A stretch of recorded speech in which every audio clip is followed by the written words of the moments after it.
Baik, sudah. Sudah, Mas. Baik. Silakan. Terima kasih Mbak Puspita Ayu sebagai moderator pada acara webinar kali ini. Yang saya hormati para narasumber, tadi sudah hadir juga Dr. Andreas Baktiar MS, Dirjen Politik dan Pemerintahan Umum Kemendagri.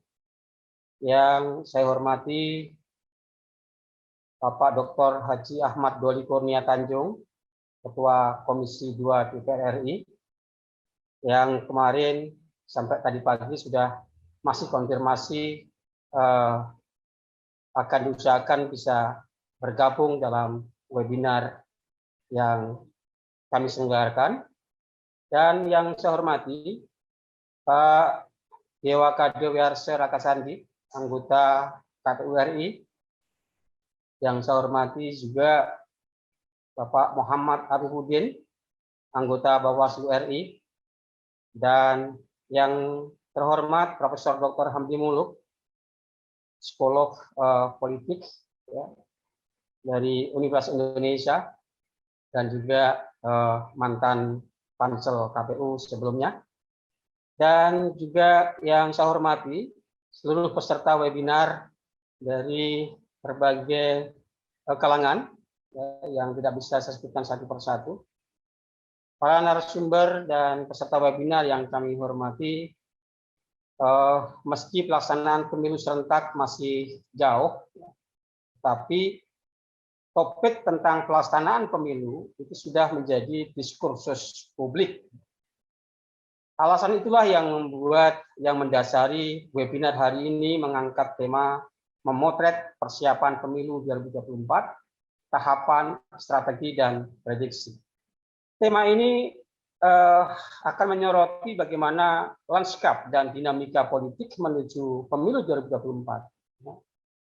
Pasalnya, walau pelaksanaan pemilu itu masih sekitar 3 tahun, ya, masih cukup lama, tetapi geliat dan animo publik terhadap wacana pelaksanaan pemilu 2024 itu semakin hari semakin menguat. Nah, perbincangan seputar pelaksanaan pemilu 2024 juga sudah mulai membanjiri media massa dan media sosial. Pun demikian, pelaksanaan pemilu serentak yang dilaksanakan di masa pandemi COVID-19, ya, di mana belum ada satupun orang atau pemerintah ya, bisa memastikan kapan pandemi COVID ini berakhir. Nah, pelaksanaan pemilu di masa pandemi ini juga menjadi sorotan publik. Ya. Nah, selain itu, ya, perbincangan tentang bursa calon presiden ini juga memenuhi ruang publik. Ya. Tiap hari kita diskoki dengan berita-berita capres A, capres B, dan seterusnya. Ya. Isu politik dan seterusnya. Ya. Pergulatan politik dan seterusnya. Seolah-olah saat ini sudah memasuki masa kampanye, padahal tahapan pemilu ya, itu masih dalam pembahasan di parlemen. Masih digodok oleh DPR, pemerintah bersama-sama dengan penyelenggara pemilu. Tapi pada saat yang sama, di tengah pembahasan pelaksanaan tahapan pemilu serentak 2024, tiba-tiba muncul wacana tentang jabatan presiden 3 periode. Dan wacana pengunduran jadwal pemilu serta perpanjangan masa jabatan presiden. Ya. Isu ini menyeruak ke tengah publik. Nah, isu pengunduran jadwal pemilu juga sempat ramai, bahkan sampai saat ini juga masih menjadi perbincangan publik. Karena alasan pandemi COVID, maka muncul wacana pemilu akan diundur. Nah, berbagai isu tersebut tentu menimbulkan pertanyaan publik. Mana yang benar? Nah, Bapak Ibu sekalian, saudara-saudara yang saya hormati, selain berbagai isu tersebut juga publik ingin mengetahui ya, sudah sejauh mana dan bagaimana skema pelaksanaan penyusunan peraturan, strategi, dan tahapan pemilu yang akan dilaksanakan. Bagaimana juga skema penyelenggaraan pemilu di masa pandemi Dan bagaimana langkah-langkah pelaksanaan pemilu yang mampu mengantisipasi potensi ancaman stabilitas politik dan keamanan. Bagaimana langkah penyelenggara dalam mencegah politik identitas yang diwarnai isu sara? Ya. Dari beberapa pilkada, pemilu 2019, ya, politik identitas mewarnai pelaksanaan pemilu. Begitu juga money politics dan berbagai modus pelanggaran lainnya juga masih menyisakan persoalan. Ratusan KPPS, PPS itu meninggal dunia, ya. Lebih dari 1.000 mengalami sakit berat dan sakit ringan, ya, pada saat pemilu 2019. Nah, sejumlah tantangan tersebut tentu harus diantisipasi baik oleh pemerintah, DPR, dan penyelenggara pemilu.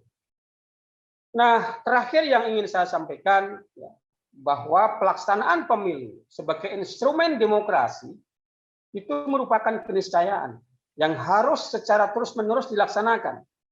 Tetapi yang tidak kalah pentingnya adalah perlunya evaluasi. Sudahkah esensi dari pemilu, yaitu mempercepat kesejahteraan rakyat, sudah terrealisasi? Sudahkah terjadi simetris antara pelaksanaan pemilu dengan kesejahteraan masyarakat? Sudahkah presiden, anggota DPR, DPRD, kepala daerah sudah melaksanakan janji-janjinya selama kampanye? Lalu kemudian apakah sudah bisa dipastikan, ya,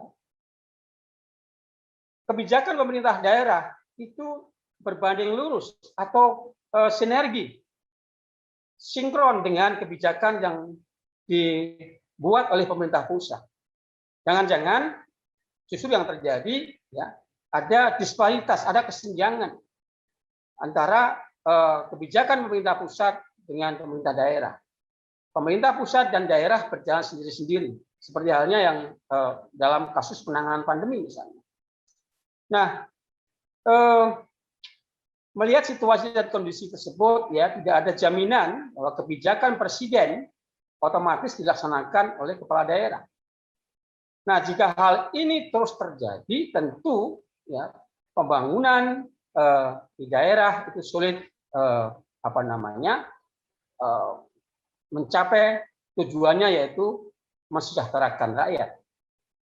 Nah, hal inilah yang harus dipikirkan bersama, ya, harus dilakukan evaluasi agar pelaksanaan pemilu itu tidak saja sekedar menjadi instrumen demokrasi, tetapi juga linear dengan cita-cita atau visi pembangunan Indonesia, yaitu mewujudkan masyarakat adil dan makmur.